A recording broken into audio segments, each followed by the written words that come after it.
A month after the Federal Reserve meeting, it looks like the Fed is finally pausing on these rate increases for the month of June. But we have seen mortgage rates last week hit the highest they have been since November at almost 7%. This also while we're seeing lending changes making waves in the housing market with new laws and rules from Freddie Mac and Fannie Mae. Then also here in Florida, we're seeing investors pulling back on buying investment real estate, and in some cities over 50%. So what's going on with all of this conflicting news? Well, that's what we're talking about today with our good friend Brent Starts from Unitas Lending. So don't go anywhere. Hi, my friends. Lee Brickey here, your best source for real estate in Palm Beach County and the Treasure Coast, whether you're looking to buy, sell, or invest. So if any of that interests you, you're going to want to subscribe. And for subscribing, here's a picture of Henry. So today we have Brent Starts from Unitas Lending join us to go through all of this conflicting housing news and where he sees mortgage rates heading and what changes have been made in the mortgage industry by Fannie Mae and Freddie Mac.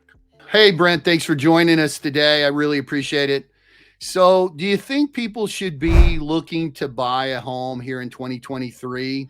Housing prices are really inflated still, but I don't know if there's going to be, if I don't see them going down. So with rates as high as they are, should people wait till 2024 to buy a house? I'm getting that question all the time, Lee. I just got off the phone with someone about an hour ago, exact same question.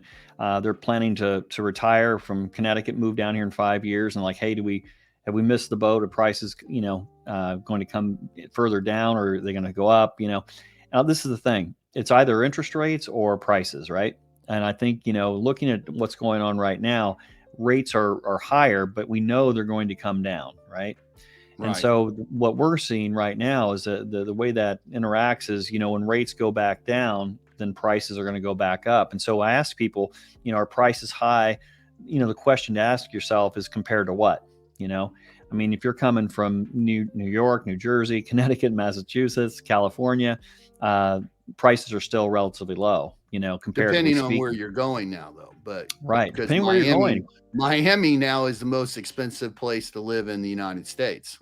Right. People in Beverly Hills and billionaires living on the ocean in California are complaining about the prices in Miami now. It's crazy, isn't it? It's crazy. A lot of wealthy people were moving especially from New York down to Miami. That was a kind of a vacation spot for New Yorkers for years and years, and so they're familiar with it. But yeah, the tax benefits, obviously no income tax. Well, it's all the hedge funds and brokerages and tech companies and crypto companies there now. Right. But beyond that, as rates come back down, we're preparing for a refi boom in 2025 is what we're preparing for right now, Right. And when that happens, when rates come back down, you're not going to stop people from moving from Florida. I think, I grew up in the Midwest, and I'll tell you, everyone in the Midwest dreams of moving to Florida when they retire. And, of course that same is true of the Eastern Seaboard, so I just don't see the migration pattern changing anytime soon. I don't either. And we'll talk about some of those things that are happening towards the end of the video, so we can save some time right now. But one thing I would add is what I'm seeing on the ground right now is the lower end properties in Palm Beach County and the Treasure Coast. Those are selling with multiple offers right now. Right. And then the mid-range stuff, $600, $700, $800, $900 million, $2 million, that stuff is sitting. The stuff in Port St. Lucie that's 500, 600, 700,000. That's sitting unless it's new construction. Now, new construction just flying off the shelf, but resales. I think in markets where there's a lot of new construction, that new construction at the same price is hurting that market. We're having some issues with some of our listings. So, but we put something on the market for 300,000 or 400,000, and within a couple of days, you've got 3 or 4 offers on it. So, definitely, right now you have a lot of new buyers in the market. A lot of these are FHA deals, and they're new first-time buyers, or they're migrating from South Florida to the Port St. Lucie market, and they're taking advantage of the high rates right now, getting into these homes without having crazy bidding wars. We're seeing some bidding wars, but they're not more. I wouldn't say it's much as pricing as if people are paying the price. They're not really going above it. It's mostly you're choosing who's purchasing the home now on the merits of how the offer's written. And then then you go from that, 6, 7, 800 million, 2 million, and then you get up into 10 million, and that stuff is the $10 million and up stuff. That stuff's selling like crazy because all these people are moving here that are hedge funds guys. And I mean, I heard that there's actual in Miami right now, they don't have enough schools to put the kids in, so they're ending up doing endowments for these schools so they can get their kids into a private school. So they give them $10 million, or $20 million to get their kid in a school. So it's crazy what's going on here. So let's talk a little bit about where these rates are going, because I think that's keeping a lot of people on the sidelines right now. We've heard this crash, and in certain markets, you're seeing different markets than Florida. Certain markets you're seeing housing prices really dropping, but here in Florida, it's not. We haven't seen housing prices go down really much at all, if any. I mean, it's continued on an upward scale. So, where do you see these rates going? Because we just hit 6.79 today. It's the highest since November. So we're, the article says growing fears of another Fed interest rate hike and debt ceiling talks push the average 30-year rate loan closer to 7%. And last week it was 6.57%. So what's going on here? Yeah. The debt ceiling conversation, kind of stole the headlines there for about a week or so. And that's been going on for several months, actually. But it really started to heat up when, Treasury head Janet Yellen was basically saying, hey, the deadline's June 1st. And then she moved it out to June 5th, when the U.S. would default on their loans. And so that is a serious conversation. What happens is, if that were to occur, and by the way, they're never going to allow that to occur. Well, they passed it today through the House and Senate. So it's going to the president's desk. He's going to sign it. Yeah. I mean, we can't run the risk of losing the status of the world's reserve currency, for example. That would be tragic. The other thing, when you lose your credit rating as a nation, what happens is you're borrowing at higher rates when you're selling those treasury bills. In other words, the debt that we offer for sale, the rates go up because the downgrade in the rating. Then you have everything in the U.S. going with it. In other words, it would drag interest rates up with mortgages as well. And that's what we saw really, the last, I'd say the last month or so, we've seen pressure on interest rates as far as them going up because of the additional risk that it was perceived risk, the Treasury situation, the U.S. debt. So since that conversation looked like it was turning the corner, rates have come down the last 4 or 5 days in a row. So we're looking better than we were 4 or 5 days ago, and we're down, right around that 6.7. We were over 7 briefly, late last week. So, it's an improvement actually at 6.79. So it was a little worse than that midweek. Right. Yeah, because this article just came out that said Floridians a bit more confident in May, meaning the consumer confidence continues to go up. And you can see on the chart that we're putting on the screen right now that it's continued to go up every month except for April. But in May, it went back up. So we had a little dip. But people in Florida are feeling good right now about their lives. And as a majority, the majority of Florida right now. So the jobs market really, without jobs, there is no real estate market, right? I mean, it's really the number one contributing factor as far as we were talking about, as far as appreciation too. So we're seeing the top of interest rates. I really believe we've already seen the top, frankly, and I think we just tapped what we saw last November because of this debt ceiling thing. But that was um, really an unforced error, right? I think that's something that really wasn't necessary. It was Well, the political. stock market rebounded today. Yeah, sure it would. Sure it would. I mean, we just, it affects everything. And so, we talked about this before. As far as inflation, there's only so much they can do with interest rates to bring inflation down. And what they've done to this point, and by the way, there's a 8 to 12 month lag on rate hikes. And so we're just beginning to see the full effect of really, it's been 14, 15 months of rate hikes. So we've Right. got, we've got to let it ride a little bit and kind of see. And so I think that, it's a highly likely now that there's gonna be a pause at the next Fed meeting, and then we're going to see, continued effects of this, series of rate hikes. So we're going to see mortgages are going to be ahead of that, by the way. So rates were already coming down with just the talk of a pause. And so if they pause, rates are going to come down even further as far as mortgages go. Well, an article just came out today by the Florida Realtors, and it says that Fed less likely to raise rates this month. So Right. it seems that in everything I'm hearing in the equities market is telegraphing that they don't believe the Fed's going to raise rates anymore this month. So they're pausing right now to see what happens. And and I don't think it has anything to do with the housing market or anything to do with people's pocketbooks or crushing poor people or crushing the middle class. It has everything to do with these small banks. They can't afford these small banks to go out of business. And there's a lot sitting on the sidelines right now, holding on for dear life because they've made bad investments and long-term investments, which they shouldn't be doing. And so a lot of these savings and loans and local banks could crack, and the Fed just can't have that. Right.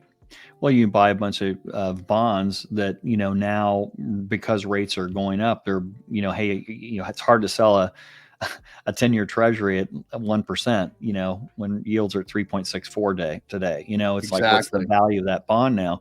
And so the mark to market is how they evaluate their balance sheet. And so their balance sheet shows that they're basically upside down, because those valuations drop when the markets, because these wild fluctuations in rates that cause, there's ramifications to it, right? Right. Well, when Unintended the Fed came out last month and said that the banking system is sound, right after that on the market news, it was just one Right. broker after the next saying this guy's lying. When the banking Right. system isn't, No. and that's the other thing. So I'm hearing that a lot from the equities market now too, is that some of these guys and gals are saying that they don't think that we're going to have a recession. I mean, we might have a little slowdown, but a lot of them are saying there's so much cash in the market still that they really don't see a recession. Mm-hmm. What do you think? I think, there's going to be some areas of the country, frankly, that fare better than others. Frankly, I mean, Mm-hmm. when your real estate market's is a really big part of the economy, right? It's a huge part of it. Frankly, it's access to capital, it's having equity, and those types of things. And Florida has enjoyed an incredible run of appreciation. And now, when everyone else is, seeing, prices decline, we're seeing pretty much a stable, normal market, frankly, which is, just doesn't feel normal because, when you're getting 15 offers within hours of listing a property, now, Right. it's slowed down. There's no question, but that's actually healthy. It's more of a normal market, frankly. So, Well, I don't think it's definitely normal. I have to disagree with you there because that's the problem with the mid-level market. These people are locked into these rates below three and a half oh, percent, and they're not right, selling. I mean, they're not right. going to sell anything close to No, 6.5, 7%. So you're seeing more rentals come on the market. So rental prices are coming down. So going back to my question, and then we'll get into more about new programs coming out. In some cases, I would say it for some people, it may make sense for you to not buy right now hmm and continue to rent if you can't afford these rates. And I know there's a lot of people out there that can't afford these rates. I mean, my son right, makes six figures, your son makes six figures, and they can't buy a house right now right, because the rate they would be house poor. right. So I think in that case, if you're in a good rental, maybe you hang out a little bit. But there's a flip side to that. I do also believe there's a lot of people sitting on the sidelines waiting for rates to come down. So we could have a little run on the market again. And right now, there's not a lot of inventory out there. And that's on the national news now. So, I've gotten all this year, I've had subscribers telling me, comments on my YouTube channel that the market's going to crash, the market's going to crash, the market's going to crash. And some people are still saying it, but I mean, NBC News nightly news reported from Florida last week on why this market's not crashing, because everyone is moving here from all these other cities and they have money. I mean, when you're coming from San Francisco, Chicago, New York, these cities, the Seattle, Portland, these cities, it's expensive to live there. So you come here, even Texas, I mean, Austin. I mean, we have this client that we're working with right now from Austin. And I told him, I said, he asked me about taxes and everything. I said 2%. He goes, man, I'm paying way more than that. I mean, Austin, Texas right now is like 5% for property tax. So, but you don't have all the other taxes here that you would have in some of these states that have state tax and city tax. So that's one thing people are benefiting from. But where do you think, so there's a lot of new programs. Let's just cover this real quick. Joe Biden's hike to homeowners with good credit. I mean, that one is, I haven't made a video on this. I know you haven't either. And I'm still getting a lot of questions from subscribers and from clients. So let's talk about this. What's the real deal on this thing? Yeah, the real deal. Yeah, there's kind of some, skewed information on it. The facts are these. Basically, you had a situation where anything above a 720 FICO score, you're going to have a better interest rate or closing costs, right? There's a inverse relationship between closing costs and rate, right? So if your closing costs go up, your rate can go down, and that's in any given scenario. So we actually open up the rate sheet, let people choose what they would like, offer that variety, because if you're not going to be in the property a long time, then you don't want to buy the rate down. So you want to get the best closing costs, because you're not going to see the benefit over the long haul, right? So we adjust it, whatever serves a person best. But generally speaking, very generally, let's use a figure of a $200,000 loan, just to grab a figure. There's usually about a 2.5 point difference between someone who has above a 720 score as opposed to someone with a 680 or lower. Okay. So you're looking at about 2.5% of the loan amount. So about $5,000, right? You're going to pay, if with the same rate, you're going to pay $5,000 more in closing costs because you have a below a 680 as opposed to a 720. Now that $5,000 difference is about $1,200 right now. What they've done is they've lowered the benefit, or taken away some of the benefit from the higher than 720 FICO score, and they haven't made it as punitive. In other words, they don't punish someone below a 680 score as much. And some people say, well, it doesn't really make a difference and all that stuff. Well, it does, because folks with a below a FICO score of 680 statistically default more than borrowers above a 720.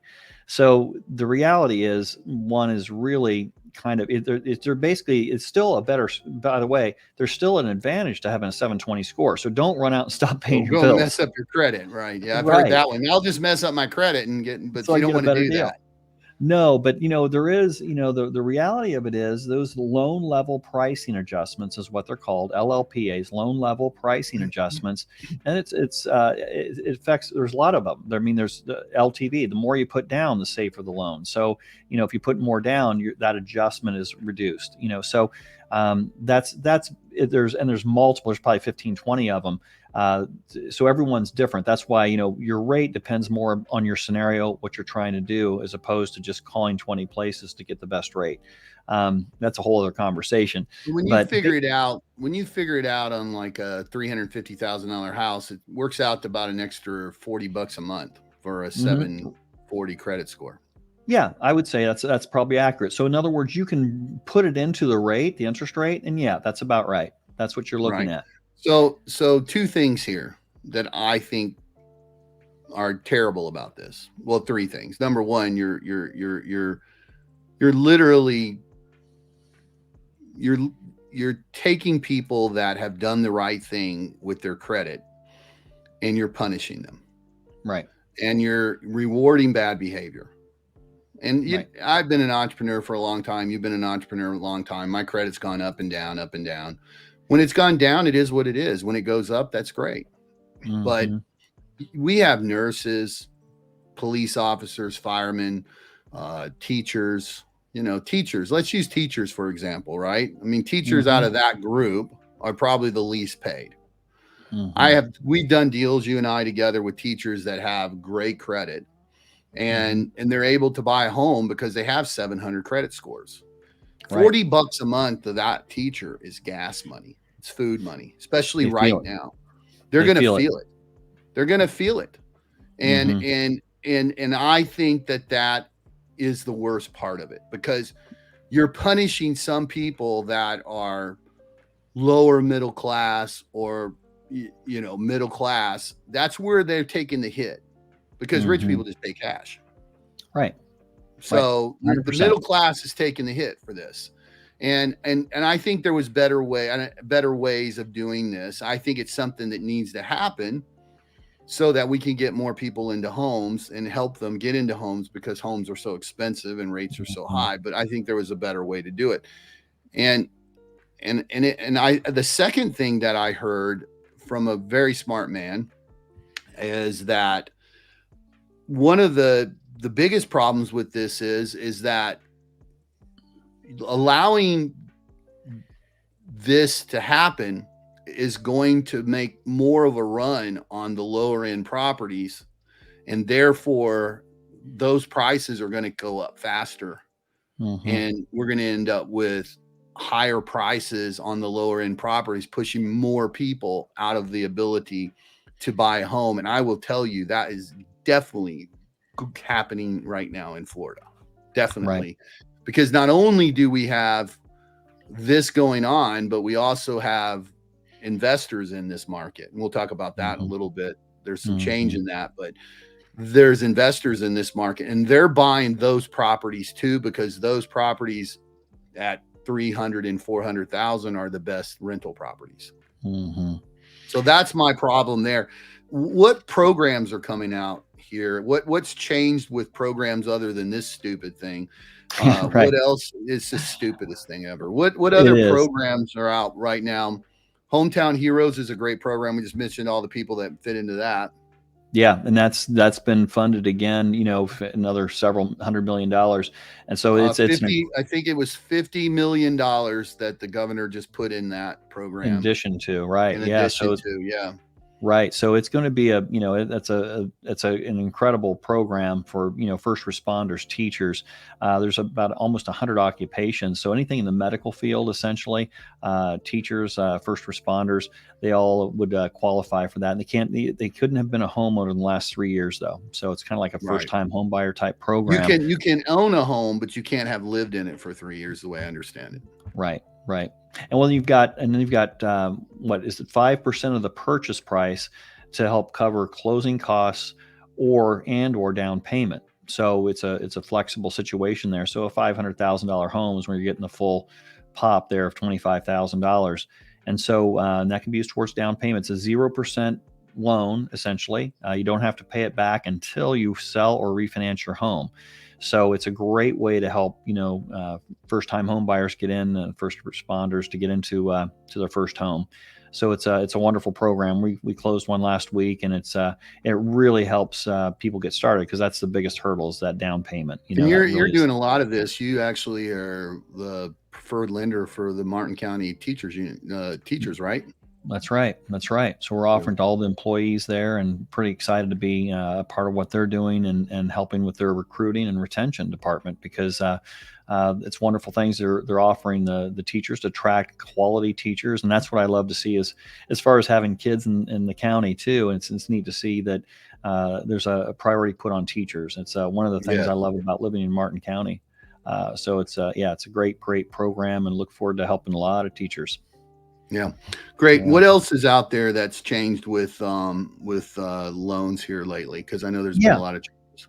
Several things. Yeah. So the AMI, the new area median income, those figures are going to be released this week, actually. Yeah, I think that's going to be the 12th of June is when all the updated DULP, all the different, that's the secondary market essentially that buys loans, the government approved conforming type of loan. So that those figures are all going to be updated. So and what that means lately is as the income, the average income, household income in all the different counties is calculated, that's what sets the down payment assistance programs. The 80% AMI, or area median income, is currently about $64,000 in household income in this area. Actually, that's 80% of it, actually. So if you're making that or below, that figure is going to go higher, which will keep more people, or attract more people that would qualify for those down payment assistance programs, the Home Ready, the Home Possible, and all that, 3% down, those types of programs with less down, preferred mortgage insurance rates, so lower payments overall. So it's for first-time home buyers. That's going to be that's going to add to the number of people that qualify for those programs. And just real quick, so that everybody listening to this knows, you're one of the only lenders that take that, because UWM does Hometown Heroes, and I think there's only 3. So Right. lenders that do it in the state of Florida, and you're able to do that. Right. But yeah, and with Hometown Heroes, we just saw this work with the concessions and new construction and the Hometown Heroes. If in all of this new construction that's going on, especially in Port St. Lucie, where they just opened Kinley, and those homes are in the 4s, right? So you could get into that home much easier with zero money down. We just did it, 0 money down with a VA. Right. With the Hometown Heroes, that cash coming in, from the incentives aren't as big now, but there's still at least $10, $15, $20,000 out there, depending on which builder you're using. Some are even more, depending on what the house is and if they're trying to get rid of it. So it's kind of like a hit or miss thing with the incentives, but there's at least 7,500 available at the very lowest, and most lenders most are at 10,000. Take the 10,000, take the money from the Hometown Heroes, and you're in a house for 0 money in a brand new home. Lee, one other it came up today in another conversation I had with someone, as far as a real creative, thinking out of the box type scenario, people moving from other states that are retiring and coming here. We can do a reverse purchase too, where someone sells, their home, they're retiring, their income goes away. They're on a fixed income, a Social Security, and maybe a small pension. Well, if you sell your home for $500,000 up north, and it's a free and clear house, you can put, 400 of that down and buy a $600,000 house and do a reverse mortgage where you never have a payment again. So there's some really super creative, you have to be 62 years of age, but with a large down payment, it really is starting to get some interest, because that's really the scenario quite often, where people are, they're winding up their income and they're trying to sell their home and qualify for a loan at the same time, where there's some creative strategies we can help them, get into and a lot of people are afraid of these reverse mortgages. I was just having this conversation with my insurance agent yesterday, because he was talking to me about a client that he has that doesn't really want to move out of his house, been there a long time, been there 25 years. And his kids are, but he can't afford the mortgage anymore. And I'm like, have him do a reverse mortgage. Have him call Brent, do a reverse mortgage. He's like, oh, well, then he can't get into the equity. And that's not how it works. You just have to pay back the reverse mortgage. So when you pass away, your kids can pay off the house, or they can keep it, or they can sell it and take the profit off of it. It's just whatever that they take they use in the reverse mortgage, but the equity is going to keep going up. What we're setting up right now for a client is it works well for him. He's getting a lump sum initially, and then he has a line of credit. He's going to have an $80,000 line of credit. So if he has to put on a new roof 15 years from now, he's not hung out to dry, if he needs something in an emergency. So that's how we're setting his up. And so there's a lot of really out of the box scenarios and programs that we can help a lot of folks, and everyone's different. Everyone's situation is different. Right. But yeah, it's just another strategy. Yeah, I mean, well, Brent, I really appreciate you joining me today, man, and we'll do this again. Is there anything you want to close out with? I just, every situation's different. I think, just getting good counsel is important, and it may be the time to move to Florida. It may not, but I think going in eyes open is the best strategy. Just get the information. Right. And if anybody wants to reach out to Brent directly, I'll leave his information as always in the information section below, and his phone number, email address is there. Reach out to him, ask him any questions that you may have. Also, you can check out his own YouTube channel, Brent Starts, Unitas Lending. Brent, thanks again, and we'll see you next time, man. Sounds great, Lee. Always a pleasure. All right. So thanks for watching today. I hope you got something out of it. If you did, and you have not subscribed, please go ahead and hit that subscribe button right there so you don't miss any of our real estate tips and tours. And you can watch our next video on the housing market in tradition right there. Be kind to each other, and we'll see you in the next video.